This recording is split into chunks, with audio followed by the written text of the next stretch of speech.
The year is 1998, the 50th season of NASCAR Cup Series racing. Of the races that headlined the classic season was the signature July 4th race at Daytona. However, the race was going to be seen for the first time like never before, under the lights. Daytona had just installed a new Musco lighting system, becoming the biggest track on the schedule with lights. The race was scheduled for Saturday night, July 4th, but on that night, no race would be run.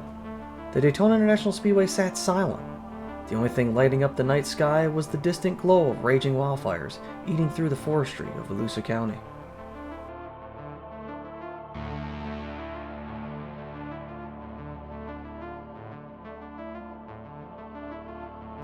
When you think of droughts, Florida is the last place you would consider. The swampy land, coupled with it being a lightning capital of the world, makes it a flood basin more than a desert. But the combination of these characteristics actually aided the natural devastation we normally see in places like California. During 1998, extensive rain was dropped over the winter in Florida. It allowed vegetation to grow at an exasperated rate, so much so that when the rain came to a screeching halt in early April, much of the extra plant life immediately began to wilt. It led into a drought from April to July that saw a 700 of 800 on the drought index scale. After no rainfall in April, mid-May saw a return to normal Florida weather. Thunderstorms dumped light rain over parts of central Florida. The lightning barraged the state as well. Fires from the lightning strikes began burning all the excess foliage that had died in the drought. Within a week, Florida had an emergency. Wildfires were raging across the acres of barren woodland. Thousands of firefighters all across the country gathered to try and stop the flames. Thankfully, in this disaster, no lives were reported lost, but still, 150 buildings were destroyed. During this, thousands of residents had to evacuate. Hundreds of miles of road were shut down due to the response. And on necessity of safety, the first night race at Daytona was moved to October. It'd be held on October 17th, 1998. And whilst the allure of the July 4th date would be gone, a new history-making moment would permeate. The week prior to the race, the iconic Winston 500 was run at Talladega. That means in back-to-back weeks there would be superspeedway racing, putting an incredible tangle in that year's championship battle. The crowd was still sold out, and the atmosphere of the night lights permeated one of the greatest atmospheres at Daytona ever. Bobby Labonte and Jeff Burton started in the front row, with Dale Earnhardt in row 3. Earnhardt won his first 500 this spring, and is now looking for his first win since then. He would also attain the Daytona Sweep, which is a rarity in of itself, and the 10 months of hype are all climaxing with the green flag. Strap in, folks. Glad you're with us on TNN Motorsports. Enjoy the evening. Here we go.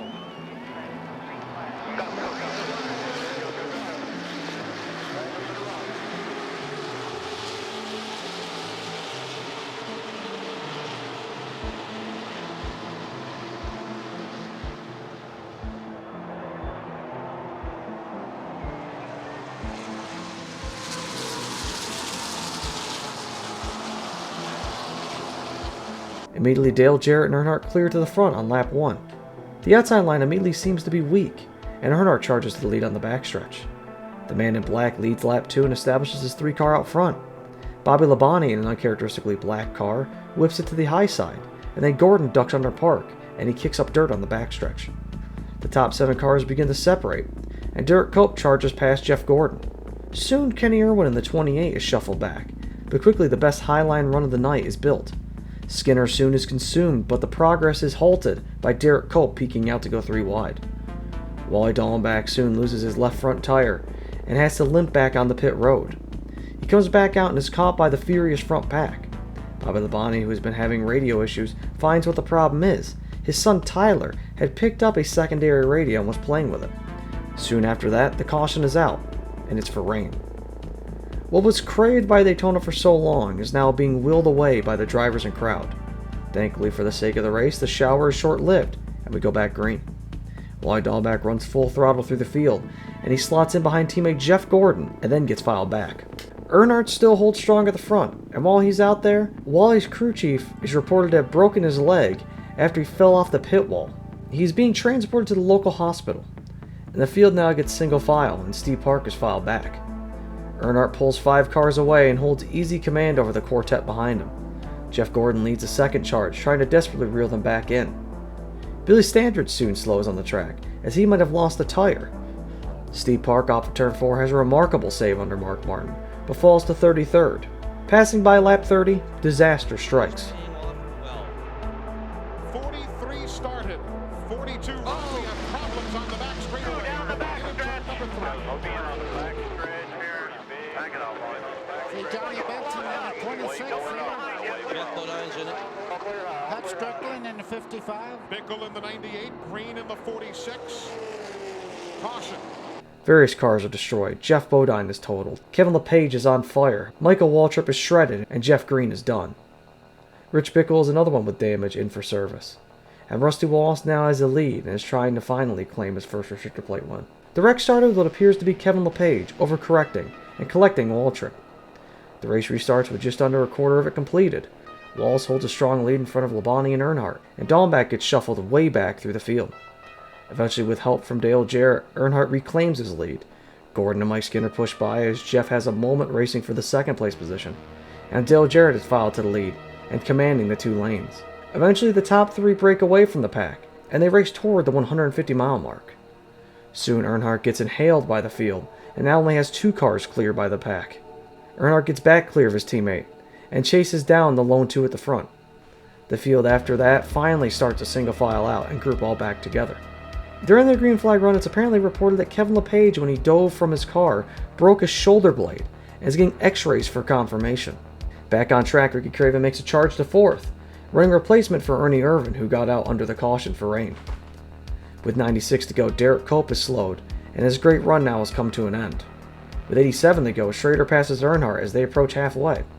And Dale soon gets Ken back, and now he's trying to get Gordon for second. Dale Jarrett leads at halfway and collects the bonus.